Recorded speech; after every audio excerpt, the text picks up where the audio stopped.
Hello दोस्तों, कैसे हैं आप लोग। उम्मीद है अच्छे होंगे। DICS इनोवेटिव में आपका बहुत बहुत स्वागत है। हमारे चैनल पे आपका बहुत बहुत स्वागत है। हम बेसिकली हमारा मोटिव यही है कि हम बहुत सारी इन्फॉर्मेटिव वीडियो आपको ला के देते रहें, इस आपके यूट्यूब चैनल पे डालते रहें, ताकि आप लोगों को ज़्यादा से ज़्यादा इन्फॉर्मेशन मिल सके। बेसिक आप चाहे कोई टॉपिक मान लो क्लास में नहीं सीख पाए तो आप उसको बाद में भी सीख सकते हो, और जो लोग यहाँ कोर्स नहीं कर रहे हैं उन लोगों को तक भी इन्फॉर्मेशन जा सके।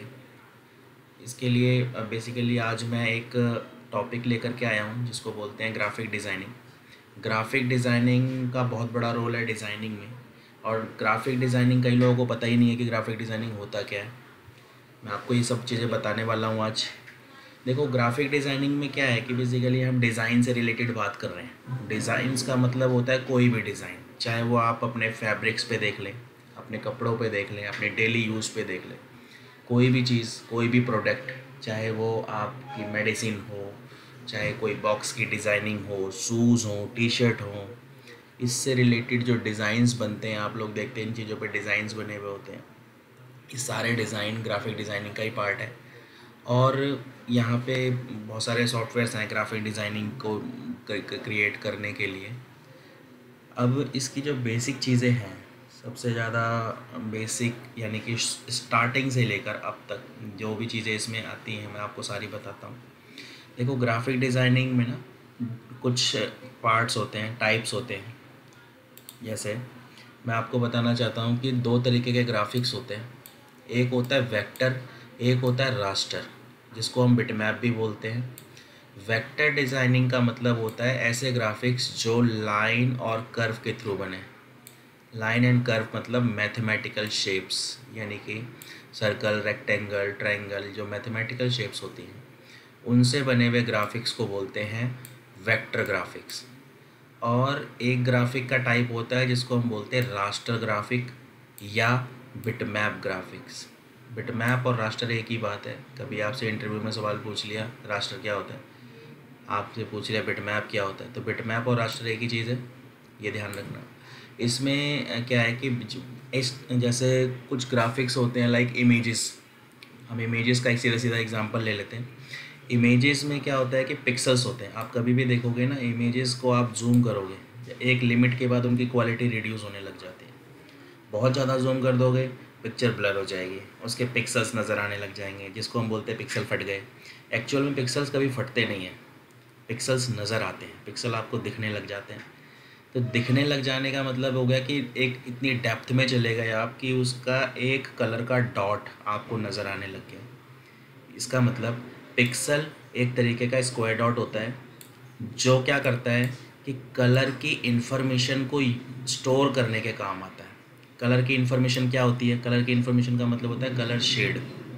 कोई भी कलर शेड, किसी भी कलर का कोई भी शेड, बहुत सारे कलर्स होते हैं, इस पर भी हम वीडियो लेकर के आएंगे, आपको बताएंगे कि कलर्स क्या होते हैं, कलर कितने टाइप्स के होते हैं, टोटल नंबर ऑफ़ कलर्स कितने होते हैं, क्योंकि हमें यही नहीं पता आज तक कि किस किस तरह की कलर शेड्स होती हैं, कलर बनते कैसे हैं, कैसे वैल्यू मिलाई जाती हैं, परसेंटेज होता है या नंबर्स होता है, हमें ये सब चीज़ें पता ही नहीं। तो ये सब चीज़ें हम आपके लिए टॉपिक लेकर आएंगे कलर्स का। फ़िलहाल हम आपको ये बता रहे हैं कि ग्राफिक्स की बेसिक चीज़ें, ग्राफिक है क्या, ग्राफिक के टाइप कितने हैं। ये दो तरीके के होते हैं ग्राफिक्स, मैंने आपको बताया, एक होता है वेक्टर, एक होता है रास्टर।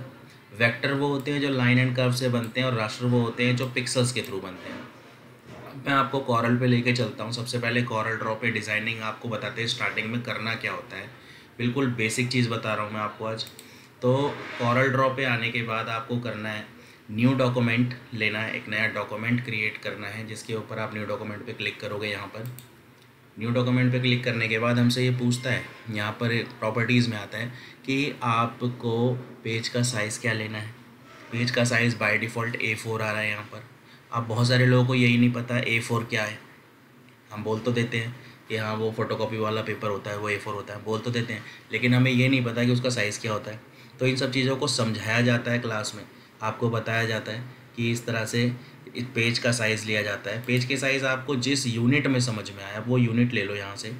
जैसे इंचज़ है, सेंटीमीटर है, मिलीमीटर है, फीट है, आपको जो समझ में आता है आप यहाँ से इंच ले लो। इंच में A4 का जो साइज़ दे रखा है वो ये है, देखो 8.268 और 11.693। आप अगर अपनी तरफ से कोई मैनुअल साइज़ बनाना चाहते हैं तो आप वो भी बना सकते हैं। अभी हम बेसिक क्लास कर रहे हैं, हम एक बेसिक चीज़ों को सीख रहे हैं, तो हमें साइज़ की इतनी कोई नीड नहीं है। आप यहाँ पे साइज़ ले लो, जैसे मैंने ले लिया 8/10, तो आप यहाँ 8/10 कर दो। उसके बाद number of page by default 1 रखो अभी फ़िलहाल। पेज का ओरिएंटेशन, पेज आपको पोर्ट्रेट में चाहिए या लैंडस्केप में चाहिए। पोर्ट्रेट में सीधा पेज आएगा, लैंडस्केप में 90 डिग्री पे घूम जाएगा। इसके बाद primary colour mode, colour mode होते हैं यहाँ पर, एक होता है RGB, एक होता है CMYK। दो कलर मॉडल हैं। RGB का मतलब होता है natural colour, red green blue, और CMYK का मतलब होता है केमिकल कलर। इसमें 4 कलर की इंक लगती है प्रिंटर में, मशीन में, जो भी आप प्रिंट करवाने जाते हो डाटा, वहाँ पे या तो छोटा प्रिंटर होगा या बड़ी मशीन होगी। दोनों का मेथड एक ही है, दोनों का प्रिंट करने का तरीका एक ही है कि उसमें 4 तरीके के कलर मॉडल्स लगते हैं, जैसे सियान colour, magenta colour, yellow colour और ब्लैक कलर। 4 कलर की इंक लगाई जाती है। अगर बड़ी मशीन होगी तो उसमें बॉटल लगेगी, छोटी मशीन होगी तो उसमें ट्यूब लगेगी। ये हमारे पास कलर्स होते हैं। और हमारे को अगर प्रिंटिंग करानी है तो प्रिंटिंग कराने के लिए हमें केमिकल कलर लेना पड़ता है, जिसको बोलते हैं CMYK, क्योंकि प्रिंट केमिकल से ही होता है। इसके बाद इसमें एक ऑप्शन दे रखा है रेंडरिंग रेजोल्यूशन। रेंडरिंग का मतलब होता है जब उसका आउटपुट निकलेगा, जब इसका प्रीव्यू निकलेगा, तो वो कितने रेजोल्यूशन पे, यानी कि उसकी क्वालिटी क्या होगी। यहाँ लिखा हुआ है 300 DPI, 300 डॉट पर इंच, यानी कि 1 इंच एरिया के अंदर 300 डॉट प्रिंट होंगे इंक के, यानी कि एक अच्छी खासी HD क्वालिटी। आपकी जो मशीन होती है, डिजिटल मशीन, जो प्रिंटिंग मशीन्स होती हैं, उनमें आप देखोगे जब भी आप प्रिंट करवाने जाओगे तो वहाँ पे आपको 300 रेजोल्यूशन पे लेकर के जाना है। अगर आप कोई बोर्ड बैनर प्रिंट कराते हो, लाइक आप फ्लैक्स प्रिंट कराते हो, तो उस पर आपको यहाँ पर 72 पिक्सल्स या 100 पिक्सल, बस इतने पे ही बैनर प्रिंट होते हैं। अगर डिजिटल बैनर की बात आती है तो उसके लिए आपको 300 करना पड़ेगा, क्योंकि इसके लिए मशीनें अलग होती हैं।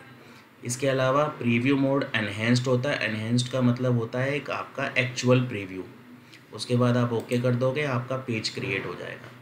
पेज क्रिएट होने के बाद क्या है कि आपके पेज पे जो ये बीच वाला एरिया दिख रहा है, बॉर्डर दिख रहा है, इसको बोलते हैं प्रिंटेबल एरिया। बाहर वाले एरिया को बोलते हैं पेस्ट बोर्ड, यानी कि नॉन प्रिंटेबल एरिया। इस एरिया पे आप काम तो कर सकते हो, लेकिन ये एरिया प्रिंट में नहीं आएगा कभी भी। प्रिंट में आएगा सिर्फ और सिर्फ पेज का एरिया। इसके अलावा इस विंडो को समझो। सबसे पहले यहाँ पे मेन्यू बार दिया होता है, जिसके अंदर ऑप्शंस होते हैं कि आप इसके अंदर कर क्या क्या सकते हो। जो जो चीज़ें इसके अंदर पॉसिबल हैं वो सारे ऑप्शंस यहाँ दे रखे हैं। इसके अलावा इसका एक यहाँ पे जो मेन चीज़ है उसको बोलते हैं टूल बॉक्स। ये आपका टूल बॉक्स है, जिसके अंदर आपको टूल्स दे रखे हैं। आपको कोई ज्योमेट्रिकल शेप्स बनानी है आप वो ले लो, आपको अपनी मर्ज़ी से कोई शेप बनानी तो ड्राइंग टूल्स भी दे रखे हैं आपको। देन यहाँ पे एक दे रखा है कलर बॉक्स। मैं थोड़ा सा आप इसको मूव करके दिखा देता हूँ। ये देखिए, ये कलर बॉक्स है। कलर के अंदर यहाँ पे कलर्स दे रखे हैं। इसके अलावा आप देखोगे कि अगर मैं कोई बेसिक ऑब्जेक्ट बनाता हूँ, जैसे मैंने सर्कल बनाया, सर्कल क्रिएट कर दिया। अब मैं आपसे पूछूं क्या ये सर्कल है, एग्जैक्ट सर्कल है, आप इस सर्कल को देख के डिफ़ाइन नहीं कर सकते कि ये सर्कल है या नहीं, क्योंकि सर्कल की विड्थ और हाइट बराबर होती है। और हमें कॉरल में जब भी काम करना है, हमें वैल्यू को देख करके काम करना है, बिना वैल्यू को देखे काम नहीं करना है। अब मैंने यहाँ पे बना दिया, ऑब्जेक्ट बना दिया। अब इसको मैंने अपनी मर्ज़ी से कर दिया कि हाँ ये सर्कल है। एक्चुअल में ये सर्कल नहीं है। कैसे नहीं है मैं आपको बता देता हूँ। क्योंकि आप देखोगे इसकी वैल्यू, ये देखिए, इसकी विड्थ और हाइट दोनों अलग अलग हैं। इट मीन्स कि ये सर्कल नहीं है। सर्कल बनाना है अगर आपको, आप चाहते हो कि पहले से ही सर्कल बना हुआ आए, तो आप क्या करो कि जब आप इसको बनाते हो उस टाइम पे, इसको बनाते टाइम पे कंट्रोल प्रेस कर लेना है और कंट्रोल के साथ ड्रॉ करना है। कंट्रोल के साथ ड्रॉ करोगे तो आप देखोगे कि इसकी विड्थ और हाइट अलग अलग नहीं आएगी, एक जैसी आएगी, यानी कि ये सर्कल है। हमें वैल्यू देख के काम करना है। कभी भी सर्कल को, ऑब्जेक्ट को या किसी भी अदर ऑब्जेक्ट को देख के काम नहीं करना है कि हाँ ये सर्कल लग रहा है तो सर्कल है, ऐसा कुछ नहीं होता। आपको वैल्यू पे काम करना है। दूसरा, इस जब भी हम कोई ऑब्जेक्ट बनाएंगे तो इसकी प्रॉपर्टी यहाँ विजिबल होगी, जिसको बोलते हैं प्रॉपर्टी बार। ये प्रॉपर्टी बार है। और ये इसका पहला टूल है पिक टूल, जिसको बोलते हैं selection tool, pick tool, move tool, आप कुछ भी बोल सकते हो। आपने पिक टूल लिया, आप पेज पे क्लिक करो, पेज पे क्लिक करते ही आपके पेज की प्रॉपर्टी दिखाने लग जाएगा। हमने पेज लिया था 8x10 का, 8x10 यहाँ पे दिखा रहा है, पेज ओरिएंटेशन दिखा रहा है, पोर्ट्रेट में है, इंचेस में है, ये सारी चीज़ें यहाँ पे शो कर रहे हैं। अब हमने क्या करा कि ऑब्जेक्ट बनाया, ऑब्जेक्ट को सिलेक्ट किया, सिलेक्ट करते ही ऑब्जेक्ट की प्रॉपर्टी आ गई। ऑब्जेक्ट में आपको यहाँ पर पाई बनाना है, पाई पे क्लिक कर दो, आर्क बनाना है, आर्क पे क्लिक कर दो, सर्कल बनाना है, सर्कल पे क्लिक कर दो। अब इसमें जब हम सर्कल बना लेंगे तो सर्कल बनाने के बाद सबसे पहला हमारे दिमाग में आएगा कि इसके अंदर हम कलर डाल दें। तो कलर डालने के लिए क्या किया जाए? कलर डालने के लिए कलर पे जाओ और अपने कलर पे क्लिक कर दो, कलर आ गया। फिर आपने क्या करना है कि इस, अब मान लो इसके अंदर हमें आउटलाइन पे कलर डालना है, ये जो इसकी आउटलाइन है, ये जो मैं जूम कर रहा हूँ ना, ये स्क्रॉलिंग से जूम हो रहा है, माउस के अंदर स्क्रॉल होता है, उसको आगे की तरफ ड्रैग करोगे जूम हो जाएगा, बैक साइड में ड्रैग करोगे उसको, वो जूम आउट हो जाएगा।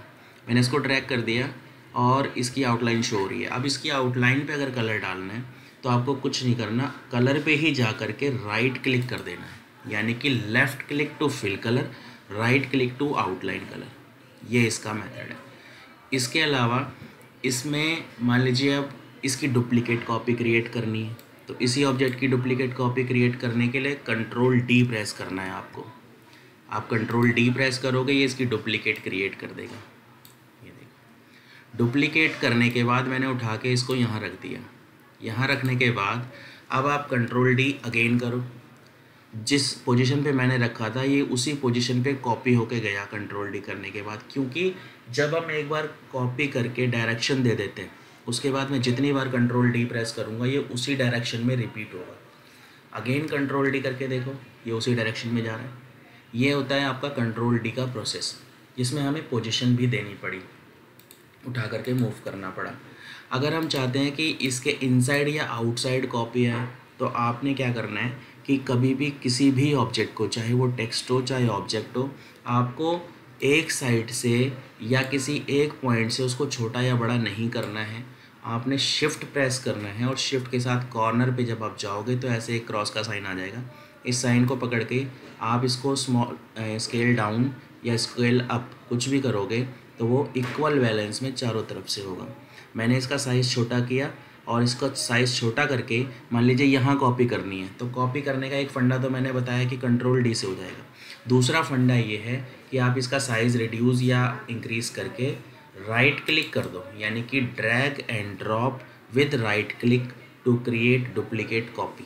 यानी कि मैं उसको ड्रैग करूँगा और ड्रॉप कर दूँगा राइट क्लिक के साथ, तो क्या होगा, उसकी डुप्लीकेट कॉपी क्रिएट हो जाएगी।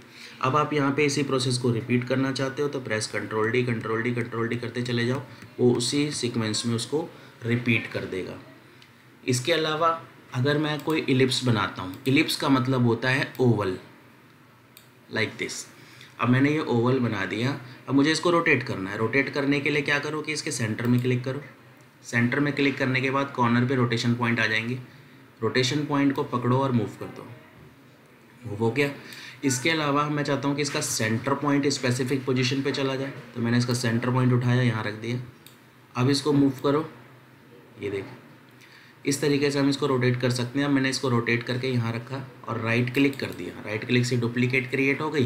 देन उसके बाद कंट्रोल डी प्रेस करते चले जाओ, ये इसकी डुप्लीकेट कॉपी क्रिएट कर देगा उसी सेंटर पॉइंट से जो सेंटर पॉइंट आपने सेट कर रखा है। ये होते हैं बेसिक चीज़ें जो आपके ऑब्जेक्ट को यूज़ करने के बनाने के काम आएंगी। देन इसके बाद यहाँ पे कुछ बहुत सारी शेप्स होती हैं जिनको आप ट्राई कर सकते हो, जैसे स्टार है, कॉम्प्लेक्स स्टार है, स्पाइरल है, ग्राफ पेपर है, एरो है, इम्पैक्ट टूल है। तो यहाँ से मैंने स्टार ले लिया, मान लो स्टार क्रिएट किया, स्टार क्रिएट हो गया। अब स्टार के की जो प्रॉपर्टी है वो आपको यहाँ प्रॉपर्टी बार में शो करेगा। आप देखोगे स्टार है, स्टार में जा कर के आप यहाँ पे कॉर्नर वैल्यू दे सकते हो। मैंने यहाँ पे साइड्स दे दी, नंबर ऑफ़ साइड्स 12 कॉर्नर दे दिए। उसके बाद इसका इनसेट पॉइंट, इनसेट पॉइंट का मतलब होता है ये जो अंदर की तरफ जा रहा है ये पॉइंट कितना अंदर जाना चाहिए, और अगर ज़्यादा करना है तो यहाँ वैल्यू बढ़ा दो, कम करना है तो यहाँ वैल्यू कम कर दो। यहाँ पे मैंने कर दिया सपोज़ 80 वैल्यू डाल दी, एंटर किया। ये देखो ये अंदर की तरफ सेट हो गया। अगर मैं इसकी वैल्यू को बाहर निकालना चाहता हूँ तो मैंने यहाँ पे वैल्यू कम कर दी, मैंने कर दिया 20, एंटर। इस तरीके से आप इसमें अप्लाई कर सकते हो। और भी बहुत सारी शेप्स हैं यहाँ पे जिनको आप ट्राई कर सकते हो, जैसे एरो है, मैंने यहाँ पे एरो बनाया। इस एरो के साथ देखोगे एक रेड कलर का पॉइंट आ रहा है, इस पॉइंट को पकड़ के आप एडिट कर सकते हो, ये एडिटिंग पॉइंट है इस तरीके से। तो ये हमारी बेसिक चीज़ें हैं दोस्तों।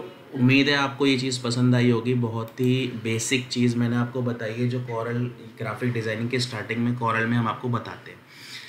और इसी में बहुत सारी चीज़ें ऐसी हैं, बहुत सारी शॉर्टकट्स ऐसी हैं जो आपके कॉरल के एंड तक, यानी ग्राफिक डिज़ाइनिंग में कॉरल में जब तक आप इसको यूज़ करोगे तब तक चलेंगी।